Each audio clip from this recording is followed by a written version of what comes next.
Masjid ini bernama Masjid Al-Mubarok. Selain salah satu masjid tertua juga bersejarah. Masjid ini disebut pula dengan Masjid Yoni Al-Mubarok karena di halaman masjid ini terdapat yoni kuno, salah satu kelengkapan upacara Hindu kuno, yang kemudian diubah menjadi sebuah jam matahari sebagai penunjuk waktu salat. Menurut penuturan warga Nganjuk, masjid ini juga seringkali orang menyebutnya Masjid Kanjeng Jimat, merujuk kepada nama pendirinya. Bangunan masjid ini termasuk di antara bangunan kuno yang ada di Kabupaten Nganjuk. Masjid Al-Mubarok didirikan tahun 1745. Jika sekarang tahun 2022 berarti sudah berusia 277 tahun. Pendirinya Kanjeng Raden Tumenggung, KRT, Sosrokusumo atau Kanjeng Jimat, Adipati Berbek pertama yang ditunjuk oleh Keraton Yogyakarta.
Masjid Al-Mubarok yang konstruksi bangunan utamanya dari kayu jati, untuk atap antara usuk dan reng tanpa paku tapi dinagel.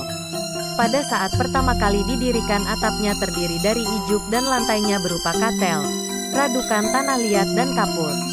Masjid ini hingga kini masih menyimpan peninggalan bersejarah di kompleksnya, berupa batu yoni, batu asah dan lingga. Adanya benda-benda ini menunjukkan bahwa dulunya di tempat itu adalah tempat ibadah agama para pendahulu sang adipati. Benda-benda itu masih ada dan bisa dilihat serta terpelihara sebagai bukti sejarah.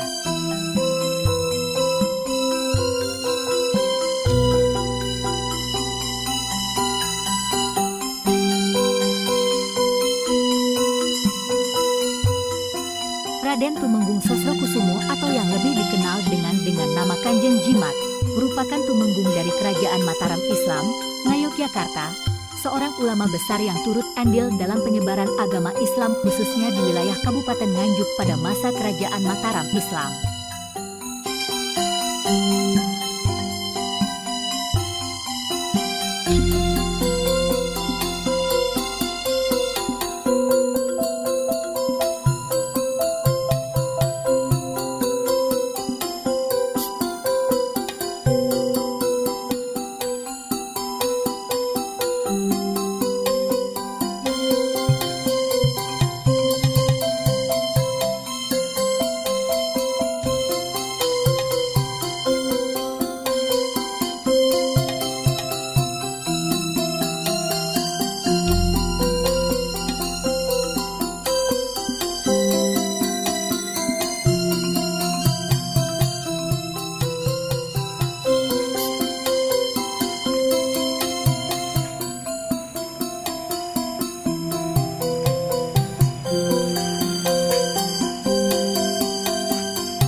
Kedatangan Kanjeng Jimat merupakan cikal bakal berdirinya kabupaten yang memiliki luas wilayah seluas 1.244 km persegi tersebut. Kanjeng Jimat yang berasal Grobogan, Jawa Tengah itu merupakan menantu dari Sultan Agung. Atas perintah dari Kerajaan Demak, Kanjeng Jimat dijadikan sebagai bupati di kota Tayo Merah pada tahun 1745 yang kemudian berubah nama menjadi Kabupaten Berbek.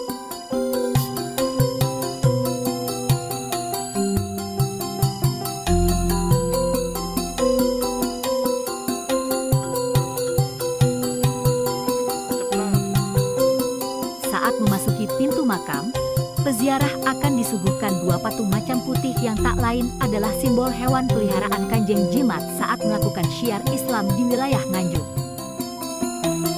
Menurut berbagai sumber, Kanjeng Jimat mensyiarkan ajaran Islam dimulai saat runtuhnya Kerajaan Majapahit setelah mendapat serangan dari Kerajaan Demak.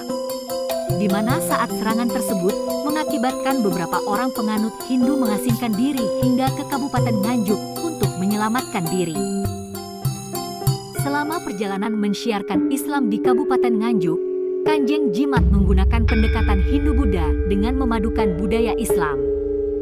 Pendekatan yang dilakukan oleh Kanjeng Jimat berbuah manis, alhasil cukup banyak umat Hindu-Buddha yang akhirnya memeluk agama Islam.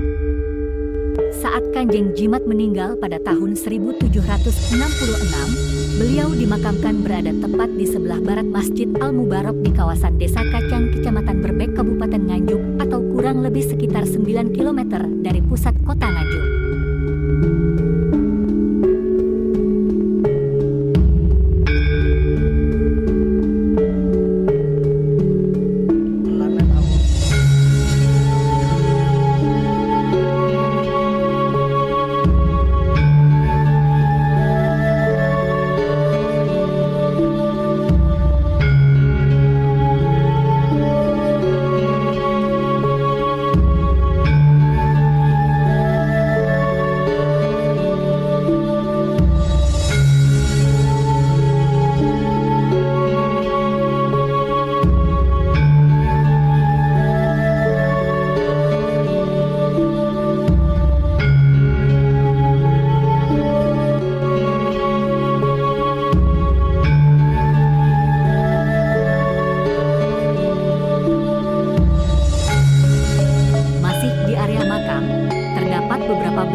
Masyarakat sekitar percaya bahwa air di dalam sumur peninggalan tersebut tidak pernah surut meskipun pada musim kekeringan.